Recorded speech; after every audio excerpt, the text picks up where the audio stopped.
Hello and welcome back to the channel. This is going to be episode 1 of opal cutting with Cole Thine.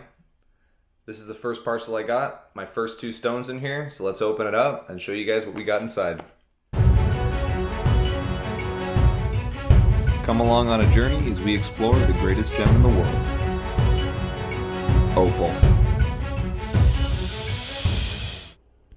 So here's our first stone. Now this is a 4.3 gram Ethiopian Wellow opal.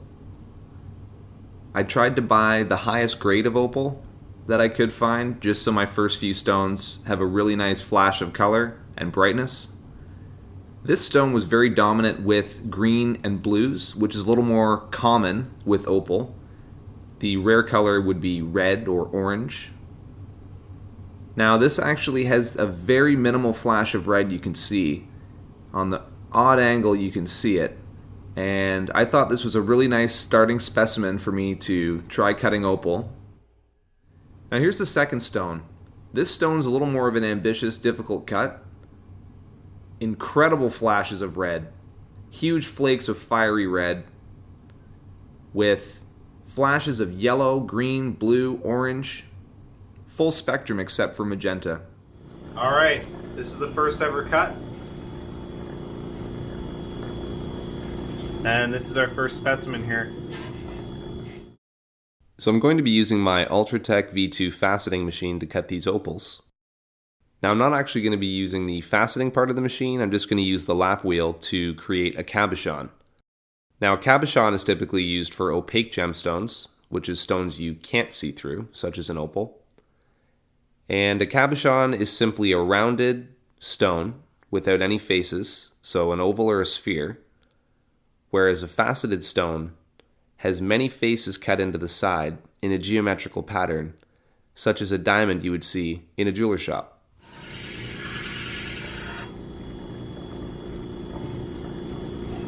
So I'm just working on this side of the face here.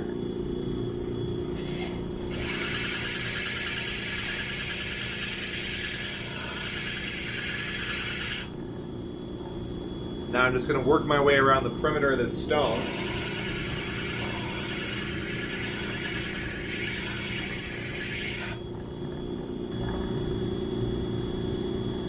So as you can see, we're just trying to expose opal around the entire perimeter.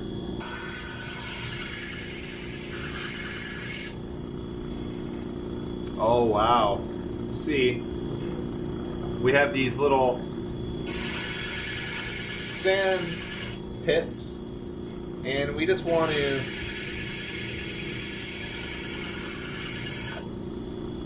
grind those out. So I'm using a 180 grit lap wheel to remove as much stone and sand as I can at the quickest rate possible. Once I've roughly shaped the opal, I'm going to change over to a 1200 grit and then a 3000 grit with a final polish with cerium oxide. We are looking like we have most of things exposed on the perimeter. And you see right in here, I gotta go deeper because I gotta remove all this.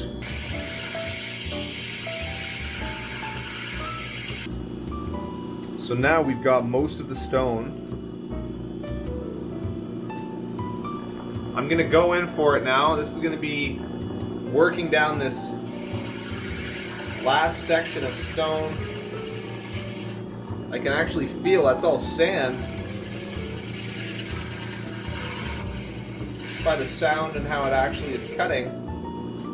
That's just a very compact sand. I wouldn't even classify that as stone.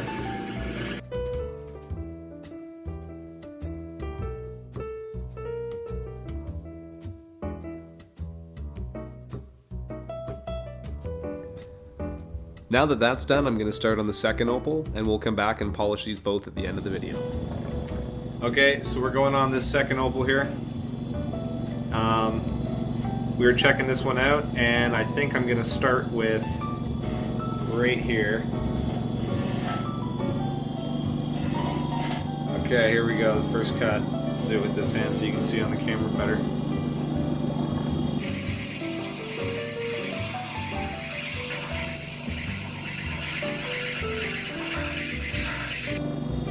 Oh yeah, there's color now.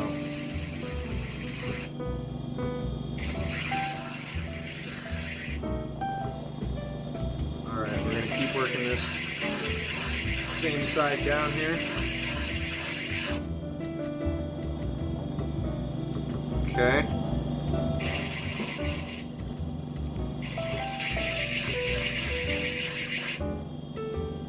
Okay, we still got a little bit of dirt protruding in there. So I'm going to have to pull that back just a little more. Try and clean this side up. And you can see we're almost gone there, but we still have these two patches. So I'm just going to get that figured out.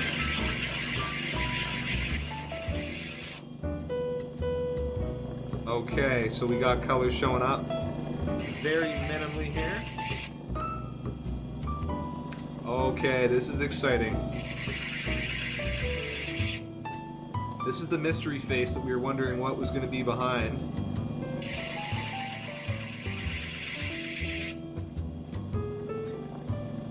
Okay, we're getting closer now.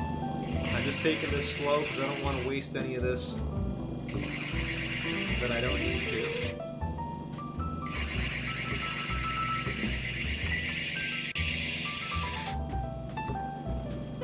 Okay, we're getting some nice red coming through.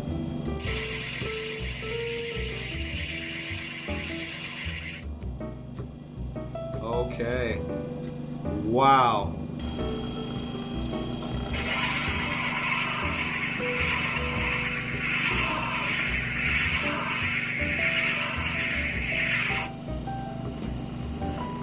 Holy, that has got some crazy flashes of red showing up in here. Nice big flakes. I can see some more coming through. This is a very nice opal. Now unfortunately my camera was out of focus, so I decided to speed this next part up. There's something very therapeutic and calming about cutting opals. I'm really glad that I found this hobby. I love the sense of discovery and wonder as you unveil a stone that's been encapsulated for over 1,000,000 years. These are hydrophane opals, meaning they can absorb and soak up water. Once I'm finished cutting and polishing these, it'll take a few days for their color to restore back to its original look. The opals seem more clear when they've absorbed water. So this is the final shape I'm going to go with.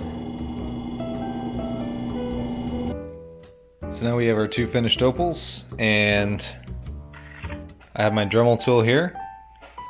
I believe that's cotton on the end, a little cotton wheel here. And in the shot glass I have cerium oxide and water. And cerium oxide is a polishing agent.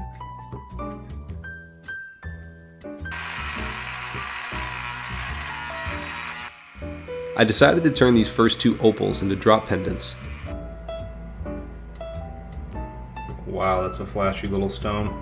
Here's a 0.5 millimeter diamond bit I'm going to use to router out a small hole at the top of the opal.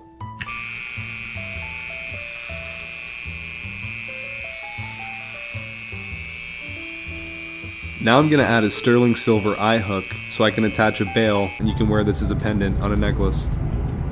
These things are almost microscopic. I used a 5-minute jeweler's epoxy to set this eye hook in the opal. I filmed these opals the next morning. Because they're hydrophane opals, they're a little bit cloudy as they're trying to dry the water out that they've absorbed. After a couple days these opals really cleared up, but I wasn't able to get a video unfortunately.